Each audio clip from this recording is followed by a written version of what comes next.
Good morning, everyone. Welcome to Civil Daily Platform. My name is Shanwaz, and here in this video, I am going to discuss in detail the syllabus of Diploma in Civil Engineering, Diploma in Mechanical.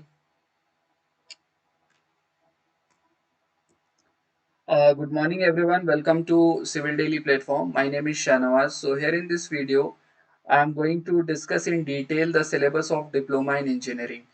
तो अगर आपने diploma में नया नया admission लिया, अभी अभी आप डिप्लोमा में इनरोल हुए हो, तो बेसिकली क्लास 10 तक जो पढ़ाई का स्टडी का जो पैटर्न होता है वो डिफरेंट होता है और डिप्लोमा में जो पैटर्न होता है वो अलग होता है। तो स्टूडेंट कंफ्यूज हो जाते हैं कि उनको शुरू शुरू कैसे करना है, क्योंकि जब तक आपके पास रोड मैप प्रिपेयर नहीं होगा तब तक आप अपने आगे की पढ़ाई अच्छे से शुरू नहीं कर पाओगे। So here in this video we are going to discuss the syllabus and course structure in detail कि हमारा कोर्स स्ट्रक्चर कैसा है, हमें किस कौन कौन से सब्जेक्ट्स पढ़ने हैं और उन सब्जेक्ट में जो मार्क्स है वो सब कैसे रहने वाला है। इन सारी चीज़ों को हम लोग डिटेल में डिस्कस करेंगे। तो ये वीडियो आपके लिए बहुत ज़्यादा इंपॉर्टेंट होने वाला है। सबसे पहले अगर बात करें डिप्लोमा इन इंजीनियरिंग में, तो हमारे पास कुल मिला के ये 5 ब्रांच अवेलेबल होते हैं। Civil engineering, computer engineering and application, electrical engineering, mechanical engineering and mining engineering. One more thing that you have to understand that till 2022 2022 तक हमारा जो सिलेबस था, 2022 तक जो हमारा सिलेबस था वो ऑल ब्रांच के लिए, सारे ब्रांच के लिए सेम था। चाहे आप किसी भी ब्रांच के स्टूडेंट हो, बट आपको जो पढ़ाई करनी है सारे ब्रांच में, सिलेबस जो था वो बिल्कुल सेम था। मतलब सारे ब्रांच के स्टूडेंट सेम सिलेबस को पढ़ाई करते थे। बट जब से एनईपी लॉन्च हुआ, that is new education policy, इसके बाद से जो सिलेबस है वो अलग अलग ब्रांच के लिए वो हो गया, अलग अलग डिफरेंट हो गया। बहुत ज्यादा फर्क नहीं है बट थोड़ा सा अलग है।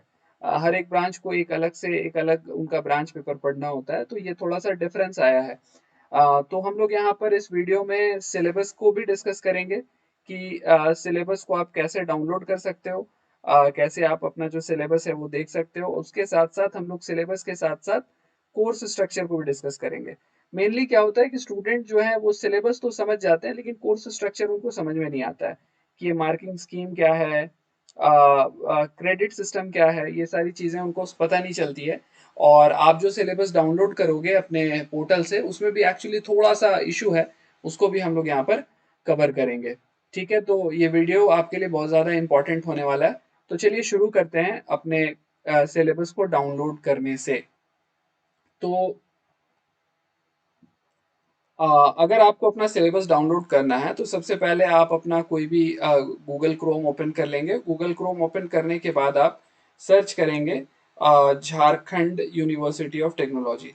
तो आप जस्ट झारखंड नोट करो, झारखंड यूनिवर्सिटी ऑफ टेक्नोलॉजी, तो उसका पोर्टल ओपन हो जाएगा सबसे ऊपर में। तो इस पोर्टल को जब हम लोग ओपन करेंगे तो आपको यहाँ पर पोर्टल में सिलेबस वाले पोर्शन में जाना है। सिलेबस वाले पोर्शन में आपको यहाँ पर जो है, ये पॉपअप को क्लोज करने के बाद सिलेबस वाले पोर्शन में जाने के बाद आपको डिप्लोमा पे क्लिक करना है। ठीक है, जैसे आप डिप्लोमा पे क्लिक करोगे तो ये डिप्लोमा का कंप्लीट सिलेबस यहाँ पर आ जाता है। तो जब आप यहाँ पर देखोगे, आपको first semester syllabus, mining syllabus, ये बहुत सारी चीज़ें हैं। आपको इन सारे पार्ट में नहीं जाना है, आपको सीधा नीचे आ जाना है। 18 नंबर में revised first semester NEP based 3 years diploma in engineering technology for 2024 to 2025, ये वाले पार्ट को आपको डिटेल पे क्लिक करना है। और यहाँ पर आपको जो है डिटेल में क्लिक करोगे वापस से फर्स्ट सेमेस्टर वाले में, तो आपका जो फर्स्ट सेमेस्टर का जो दो ये कोर्स है ये दोनों आ जाएगा। आप चाहो तो यहाँ से आप इसको डाउनलोड कर सकते हो। तो अभी मैंने इसको डाउनलोड किया हुआ है, तो अब जब आप इसको चेक करोगे तो हमारे पास इस तरीके से 2 जिप यहाँ पर डाउनलोड हो जाता है। ठीक है, तो इसमें हम लोग जो कोर्स स्ट्रक्चर वाला पार्ट है उसको हम लोग ओपन करेंगे। और कोर्स स्ट्रक्चर में भी आपको जो है फर्स्ट सेमेस्टर में हर एक ब्रांच के लिए यहाँ पर आपको कोर्स स्ट्रक्चर दिख रहा होगा। जहाँ पर आपको जो है ऑटोमोबाइल ब्रांच के लिए, ईसी ब्रांच के लिए, इलेक्ट्रिकल और इलेक्ट्रॉनिक्स दोनों के लिए सेम है, ईवी टेक के लिए, मेटलर्जी और मैकेनिकल के लिए, सिविल के लिए, सीएसई के लिए, ड्रेस डिज़ाइन एंड गारमेंट के लिए, इंटीरियर डेकोरेशन और माइनिंग, ये सब का सिलेबस आपको मिल जाता है और कोर्स स्ट्रक्चर भी मिल जाता है। तो हम लोगों ने सिलेबस ओपन नहीं किया है, कोर्स स्ट्रक्चर को ओपन किया है। और कोर्स स्ट्रक्चर मेनली आपको समझाना है, तो इसीलिए हमने उसको ओपन किया है और वही कोर्स स्ट्रक्चर हम लोग अभी एक एक करके देखने वाले हैं।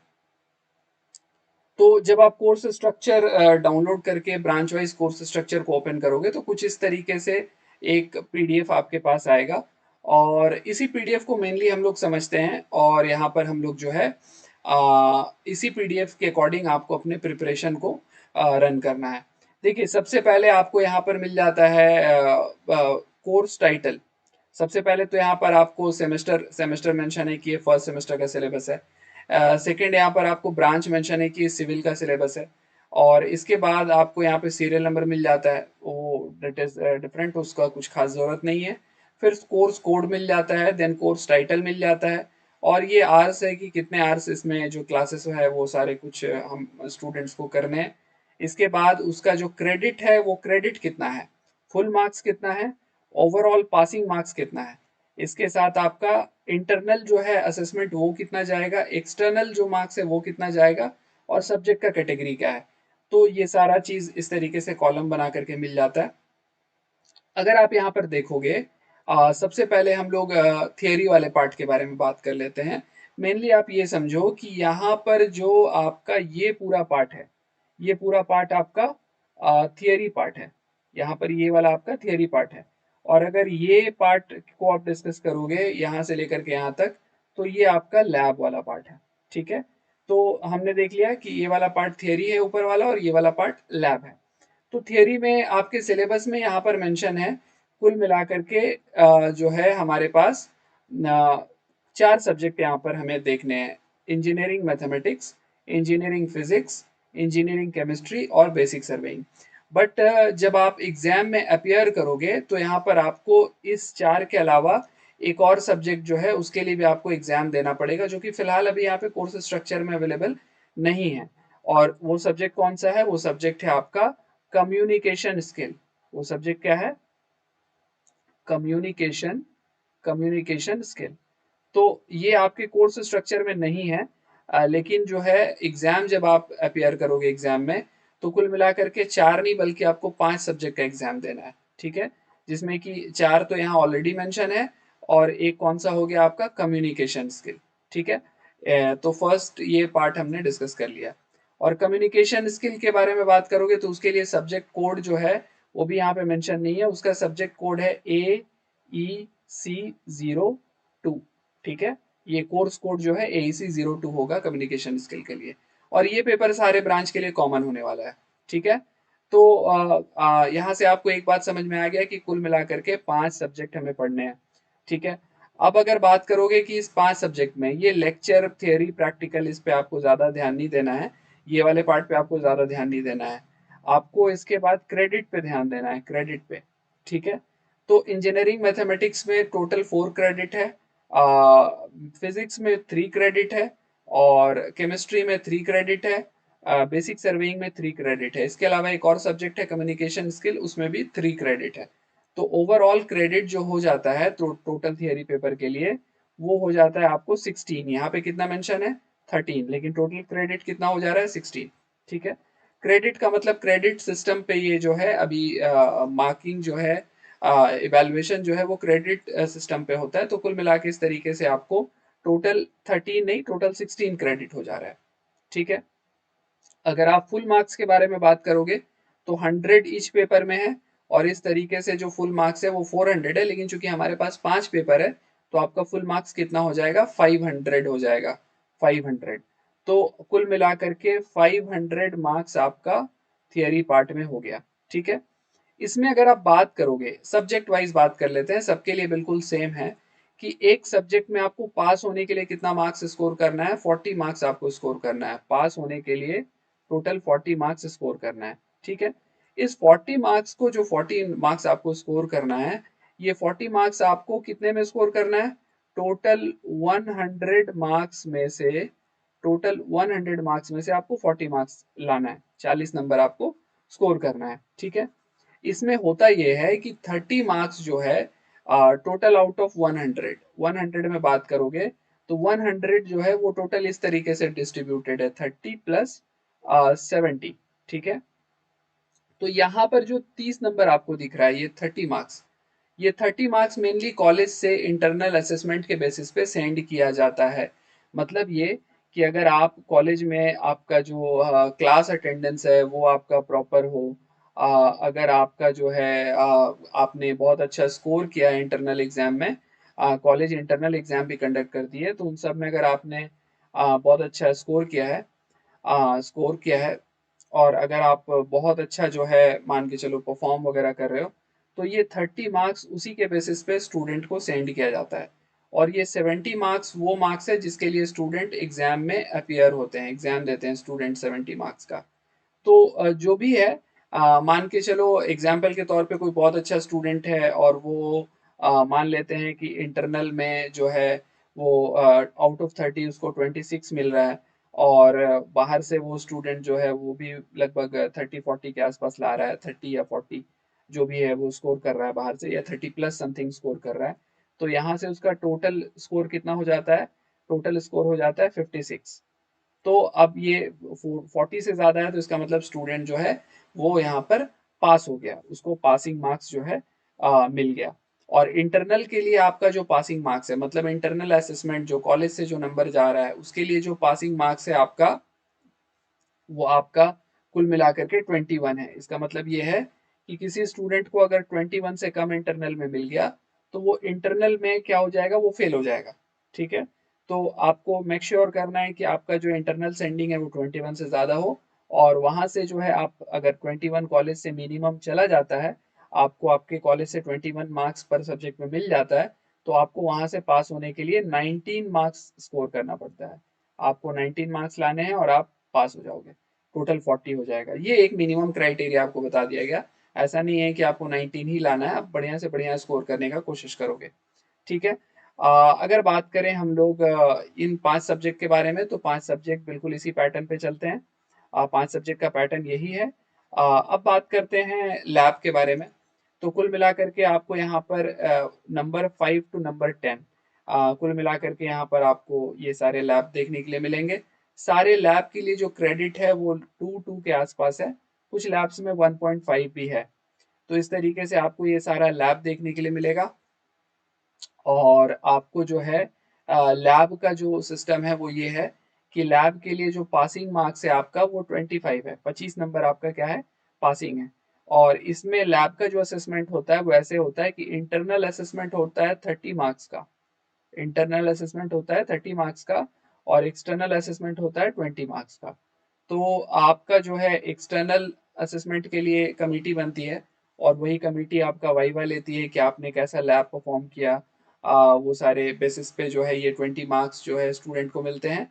और आप जो लैब में अटेंडेंस रखते हो, जो लैब में आप लैब रिकॉर्ड सबमिट करते हो, जो प्रैक्टिकल आप करते हो, उसके बेसिस पे कॉलेज से 30 मार्क्स मिलते हैं। तो ओवरऑल ये कितना हो गया, ये हो गया 50 मार्क्स। तो यहाँ पर ये 50 मार्क्स जो है ये आपके कॉलेज से जाता है इंटरनल असेसमेंट के बेसिस पे और एक्सटर्नल इवैल्यूएशन के बेसिस पे। तो इस तरीके से आपका जो पूरा स्कोर हो जाता है पूरे सब्जेक्ट का, वो थियरी के लिए 500 हो जाता है और आपके प्रैक्टिकल के लिए 300 हो जाता है। तो हमने देखा कि 500 आपको थियरी पार्ट के लिए है और 300 आपको प्रैक्टिकल पार्ट के लिए है, तो कुल मिलाकर के 800 मार्क्स टोटल आपका हो जाता है। ये तो हो गई मार्किंग स्कीम की बात। अब अगर बात करें हम लोग कि यहाँ पर आपको कौन कौन से सब्जेक्ट देखने के लिए मिल रहे हैं, तो ये जो 4 सब्जेक्ट है आपका यहाँ पर, जैसा कि हमने डिस्कस किया, मैथमेटिक्स, फिजिक्स, केमिस्ट्री, और इसके साथ आपका कम्युनिकेशन स्किल, ये 4 सब्जेक्ट आपको कॉमन है सारे ब्रांच में। एक सब्जेक्ट जो है वो डिफरेंट है हर ब्रांच के लिए, जैसे कि यहाँ पे सिविल का सिलेबस डिस्कस हो रहा है, तो यहाँ पर बेसिक सर्वेइंग एक सब्जेक्ट है जो कि सिविल इंजीनियरिंग का सब्जेक्ट है, ये डिफरेंट है। और इसी तरीके से अगर आप सी एस ब्रांच के बारे में बात करोगे, तो सी एस ब्रांच के लिए वो 4 पेपर बिल्कुल कॉमन है, लेकिन एक ब्रांच जो डिफरेंट है वो है फंडामेंटल ऑफ कंप्यूटर। इसी तरीके से आप मैकेनिकल के बारे में बात करोगे, तो मैकेनिकल के लिए जो डिफरेंट पेपर है वो मैकेनिकल साइंस एंड इंजीनियरिंग, ये पेपर सेपरेट है जो सिर्फ मैकेनिकल के स्टूडेंट ही पढ़ेंगे। माइनिंग के बारे में बात करोगे, तो माइनिंग के लिए यहाँ पर जो सब्जेक्ट है वो थोड़ा डिफरेंट हो जाता है। यहाँ पर आपको मैथमेटिक्स मिलता है, कम्युनिकेशन स्किल मिलता है, माइनिंग जियोलॉजी मिलता है और कंप्यूटर एडेड इंजीनियरिंग ड्राइंग। ये कुल मिलाकर के 4 पेपर आपको देखने के लिए मिलते हैं। इसके साथ आपका एक पेपर और होता है, डेट इज कम्युनिकेशन स्किल, जो यहाँ पर आपको मेंशन है। इसके साथ ये लोग जो माइनिंग के स्टूडेंट हैं वो एक और सब्जेक्ट फिजिक्स का जो एग्जाम है वो भी अपेयर करते हैं उसमें। अगर इलेक्ट्रिकल के बारे में बात करें तो यहाँ भी वही रहने वाला है, सिर्फ एक चीज़ डिफरेंट है कि यहाँ पे इलेक्ट्रिकल में उनका अपना एक पेपर है, that is basic of power, electrical power system. तो हमने डिस्कस किया सारे सिलेबस में जो मार्क्स हैं वो आपको कैसे मिलने वाले हैं। जैसे 800 मार्क्स दो पार्ट में डिवाइडेड है, 500 प्लस 300। तो इसी तरीके से आपको जो है अपनी पढ़ाई को शुरू करना है। आप जिस ब्रांच के हैं उस ब्रांच का सिलेबस आप डाउनलोड कर लें, और डाउनलोड करने के बाद उस सिलेबस के अकॉर्डिंग अपना जो प्रिपरेशन है, 5 सब्जेक्ट जिसके लिए आपको एग्जाम देना है, वो 5 सब्जेक्ट के लिए आप अपना प्रिपरेशन ऑन कर दें।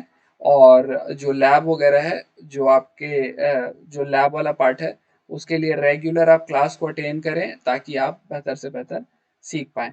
तो उम्मीद है आपको वीडियो समझ में आया होगा। सिलेबस डाउनलोड करने का जो तरीका है, सिलेबस को जो देखने का तरीका है वो समझ में आया होगा। आपको जो है 800 पर सेमेस्टर मार्क्स है, 800 पर सेमेस्टर। कुल मिलाकर के आपके पास 6 सेमेस्टर है तो टोटल मार्क्स आपका हो जाता है 4800। और इसी 4800 में आप जितना भी स्कोर करते हो उसी के बेसिस पे आपका बनता है ग्रॉस ग्रॉस परसेंटेज। ठीक है।